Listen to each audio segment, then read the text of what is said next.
New Thought Media Network proudly presents the Global Heart of Peace's Peace Party. Celebrate the many paths to peace. Explore an exciting life of peace. Embody joyous peace. Come to our weekly Peace Party, Mondays at 5 p.m. Mountain Time. Only on New Thought Media Network.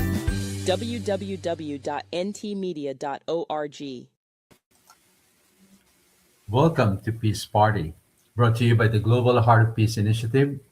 I am Aldo Yniguez, and I'm a practitioner and a proud member of both the Las Vegas Center for Spiritual Living and the Global Heart of Peace Initiative. We are here to celebrate the many aspects of peace and explore how exciting a life full of peace and joy can be. My passion for this work is rooted in a simple but profound belief that all true peace begins from within. For me, this isn't just a concept, it's a dedicated practice I've shared with my community for 10 beautiful years. Now, if you're listening to this podcast, you're likely still feeling that big game energy from Super Bowl Sunday yesterday. Whether your team won or lost, there's an undeniable electricity when millions of people focus on a shared event. But today, I want to talk about a different kind of focus, one that doesn't end when the clock hits zero. If you joined me last year, you know I absolutely love to travel. We talk about peace taking flight and the wings of love. Well, I have an update for you.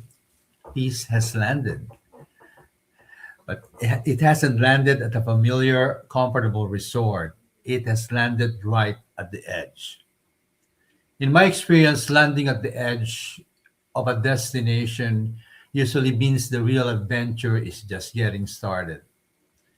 It's that expected interspace between the terminal and the world, the gateway to your next becoming. Today, my talk is titled Peace Has Landed, Embracing the Edge. When we plan a trip, we're constantly checking for blackout dates, right? Or peak seasons to avoid the crowds. But in this spiritual field, peace is non seasonal and has no blackout dates. It has not it's not post dated for a time when the world feels less divisive or after your personal storm passes. Peace is an eternal, open dated invitation. It's the allness of a divine source that is simply limitless and boundless. You don't need a passport or special ticket to reach it. It is the very ground you're standing on right now at the edge. The edge of the known is simply the threshold between what we understand and what remains a mystery, and that's where transformation begins. Now, I'll be honest, I don't usually travel light. If you recall, I'm the guy who checks a bag even for a day trip, right? So we do that in our spiritual lives too. We carry heavy suitcases filled with self judgment, old stories, and outrage fatigue. Howard Thurman reminds us that we hold on to our lives as private possessions because we want to feel secure in our own boundaries. We fight to stay in the familiar place, but living on the inner edge means having the courage to finally put those bags down and welcome the simple bareness of being. It's about realizing that peace is not for sale. You don't have to buy it, earn it, or negotiate for it. It's already yours. When we land at the edge, the silence can be loud. We often rush to fill space with words and noise because silence feels vulnerable. But Thurman tells us that it is in the stillness that the word is fashioned for the meaning it conveys. One of my favorite author, Mark Nepo, says that our filament of light is carried in a frail human form until we accept both the storm and the silence. That acceptance ushers us into the fifth season, where the glare is gone and only the true color of things can reach us. This is the moment you look in the mirror and say, "Eat me." You aren't just a person struggling with human problems. You are a divine being partaking in the nature of universal wholeness. You are the human edge where values become visible. What if our central work is to listen a bit further and welcome the bareness when we stumbled into it? Once we've landed and recognize our light, we take the heavenly pivot. We stop focusing on the storm and start leaning on each other to ready ourselves for what's possible. We live in a time of outrage fatigue where we react to injustice but rarely move into transformative action.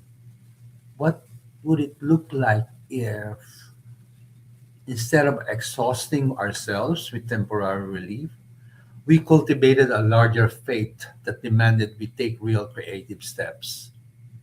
That is why I have stepped into the role of the team lead for the Global Heart of Peace Initiative Peace Ambassador Group. We are moving from outrage into transformative action. Ernest Holmes believed that the united consciousness of a group of could multiply the power of good 1,000 times. So I'm inviting you to take a stand, join our team, be a co-creator of a world not yet imagined. What do you think, dear friends? Are you ready to pivot toward peace? As we talk about the steady rhythm of life, I want to share two major milestones for my spiritual home center, the Las Vegas Center for Spiritual Living. This year, 2026, marks our 10th year of facilitating monthly meditation on the second Wednesday of every month. It is a decade of creating a sacred and safe place where we lay aside every fear and experience the inner peace within. Then our Heart of Peace Sunday service is now a regular fifth Sunday event. Our next one will be next month, March 29th. We start at 9:30 in the morning. And if you can't be with us here in Las Vegas, we joyfully invite you to join our Global Peace Party via live stream on YouTube and Facebook. It is a full service dedicated to the very peace and collective edge we are exploring today. I'll definitely send out the link to our WhatsApp group and to this YouTube channel eventually for the link for that particular event. All right. So before we close, let's settle into a moment of shared silence. I invite you to take a breath and listen to these words from Conversations with God by Neil Donald Walls. All life is spiritual, and therefore all of life's problems are spiritually based and spiritually solved. The only peace in all the world that is sustaining is internal peace. Let, let each person find peace within. When you find peace within, you also find that you can do without. So, as we continue in prayer, there's one power, one presence, one divine allness that is the source of everything, every time, everywhere. I realize that I'm a co creator of this beautiful, evolving life.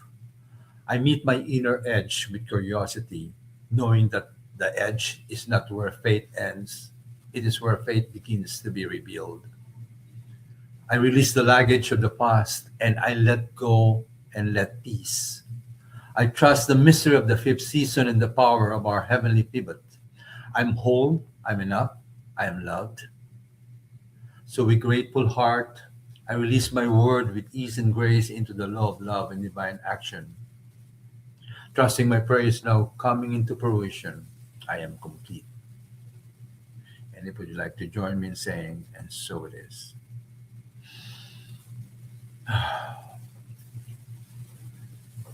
Beloved, thank you once again for joining us today as we explore a unique aspect of peace and hopefully introduce you to a new way to look at peace. Please join us again next Monday, February 16th, 5 p.m. Mountain Time with Reverend Sherry Kinand as she speaks about peace sprouts from love. It's going to be a beautiful session, I assure you. So may you dance in the joy of peace filled life. Remember, peace has landed, it is non seasonal, and it's all yours. Namaste.